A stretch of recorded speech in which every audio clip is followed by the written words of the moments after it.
ہارون رشید رحمۃ اللہ علیہ کا ایک بیٹا تھا جس کی عمر تقریباً 16 سال کی تھی۔ وہ بہت کثرت سے زاہدوں اور بزرگوں کی مجلس میں رہا کرتا تھا اور اکثر قبرستان چلا جاتا، وہاں جا کر کہتا کہ تم لوگ ہم سے پہلے دنیا میں تھے، دنیا کے مالک تھے، لیکن اس دنیا نے تمہیں نجات نہ دی حتیٰ کہ تم قبروں میں پہنچ گئے۔ کاش مجھے کسی طرح خبر ہوتی کہ تم پر کیا گزری ہے اور تم سے کیا سوال و جواب ہوئے۔ پھر ایک شعر پڑھتے تھے جس کا مطلب یہ ہے: مجھے جنازے ہر دن ڈراتی ہیں اور مرنے والوں پر رونے والیوں کی آوازیں مجھے غمگین رکھتی ہیں۔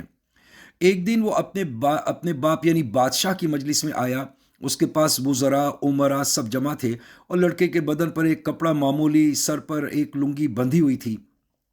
اراکین سلطنت آپس میں کہنے لگے اس پاگل لڑکی کی حرکتوں نے امیر المؤمنین کو بھی دوسرے بادشاہوں کی نگاہ میں ذلیل کر دیا۔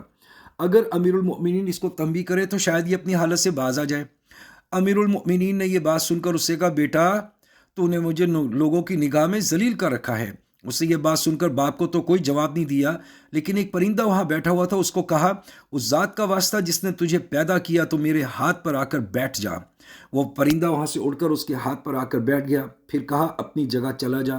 وہ ہاتھ سے اڑ کر اپنی جگہ چلا گیا۔ اس کے بعد اس نے عرض کیا: ابا جان، اصل میں آپ دنیا سے جو محبت کر رہے ہیں اس نے مجھے رسوا کر رکھا ہے۔ اب میں نے یہ ارادہ کیا ہے کہ آپ سے جدائی اختیار کر لوں۔ یہ کہہ کر وہاں سے چل دیا اور ایک قرآن شریف صرف اپنے ساتھ لیا۔ چلتے ہوئے ماں نے ایک بہت قیمتی انگوٹھی بھی اس کو دے دی کہ احتیاج کے وقت اس کو فروخت کر کے کام میں لے آئے۔ وہ یہاں سے چل کر بصرہ تک پہنچ گیا اور مزدوروں میں کام کرنے لگا۔ ہفتے میں صرف ایک دن شنبہ کو مزدوری کرتا اور 8 دن تک وہ مزدوری کے پیسے خرچ کرتا۔ پھر 8ویں دن پھر شنبہ کو مزدوری کر لیتا اور 1 درم اور 1 دانق یعنی درم کا چھٹا حصہ مزدوری لیتا، اس سے کم لیتا نہ زیادہ۔ 1 دانق روزانہ خرچ کرتا۔ ابو عامر بصری کہتے ہیں کہ میری ایک دیوار گر گئی تھی، اس کو بنوانے کے لیے میں کسی معمار کی تلاش میں نکلا۔ کسی نے یہ بتایا کہ یہ شخص بھی تعمیر کا کام کرتا ہے۔ میں نے دیکھا ایک نہایت خوبصورت لڑکا بیٹھا ہے، ایک زنبیل پاس ہے اور قرآن شریف پڑھ رہا ہے۔ میں نے اس سے پوچھا کہ اے لڑکے، مزدوری کرو گے؟ کہنے لگا: کیوں نہیں، مزدوری کے لیے تو ہم پیدا ہوئے ہیں۔ آپ بتائیں کیا خدمت مجھ سے لینی ہے؟ میں نے کہا: گارے مٹی تعمیر کا کام لینا ہے۔ اس نے کہا: 1 درم اور 1 دانق مزدوری ہوگی اور نماز کے اوقات میں کام نہیں کروں گا، مجھے نماز کے لیے جانا ہوگا۔ اس نے اس کی دونوں شرطیں منظور کر لیں اور اس کو لا کر کام پر لگا دیا۔ مغرب کے وقت جب میں نے دیکھا تو اس نے 10 آدمیوں کے بقدر کام کیا۔ میں نے اس کو مزدوری میں 2 درم دیے۔ اس نے کہا: شرط سے زائد نہیں لوں گا، اور 1 درم اور 1 دانق لے کر چلا گیا۔ دوسرے دن پھر میں اس کی تلاش میں نکلا، وہ مجھے کہیں نہ ملا۔ میں نے لوگوں سے تحقیق کیا کہ ایسی ایسی صورت کا ایک لڑکا مزدوری کیا کرتا ہے، کسی کو معلوم ہے وہ کہاں ملے گا؟ لوگوں نے بتایا کہ وہ صرف شنبہ ہی کے دن مزدوری کرتا ہے، اس سے پہلے تمہیں کہیں نہیں ملے گا۔ مجھے اس کے کام کو دیکھ کر ایسی رغبت ہوئی کہ میں نے 8 دن تعمیر کا کام بند کر دیا اور شنبہ کے دن اس کی تلاش کو نکلا۔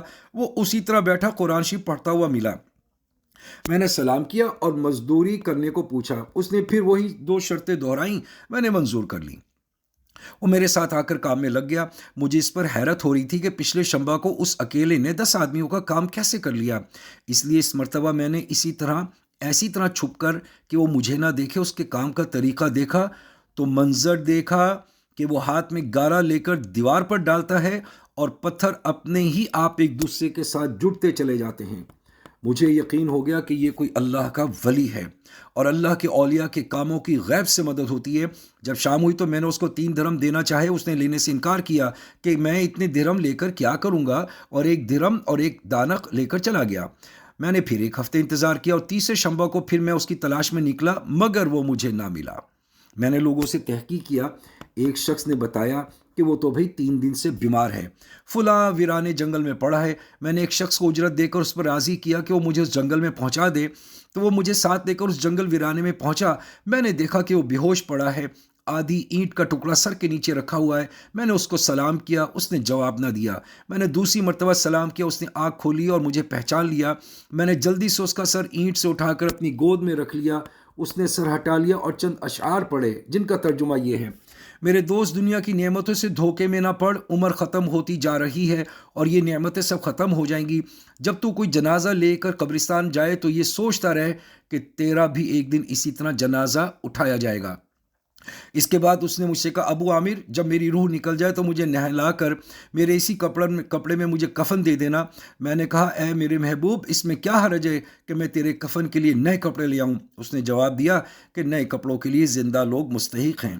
یہ جواب حضرت ابوبکر صدیق رضی اللہ تعالیٰ عنہ کا جواب ہے، اور انہوں نے اپنے وصال کے وقت یہی فرمائش کی تھی کہ میری انہی چادروں میں مجھے کفن دے دینا، اور جب ان سے نئے کپڑوں کی اجازت چاہی تو انہوں نے یہی فرمایا جو اس لڑکے نے کہا۔ لڑکے نے کہا کفن تو پرانا ہو یا نیا بہرحال بوسیدہ ہو جائے گا، آدمی کے ساتھ تو صرف اس کا عمل ہی رہتا ہے، اور یہ میری لنگی اور لوٹا قبر کھودنے والے کو مزدوری میں دے دینا، اور یہ انگوٹھی اور قرآن شریف ہارون رشید تک پہنچا دینا، اور اس کا خیال رکھنا کہ خود انہی کے ہاتھ میں دینا، اور وہ یہ کہہ کر ایک پردیسی لڑکے اور وہ یہ کہہ کے دینا کہ ایک پردیسی لڑکے کی میرے پاس امانت ہے، اور وہ آپ سے یہ کہہ گیا ہے کہ ایسا نہ ہو کہ اسی غفلت اور دھوکے کی حالت میں آپ کو موت آ جائے۔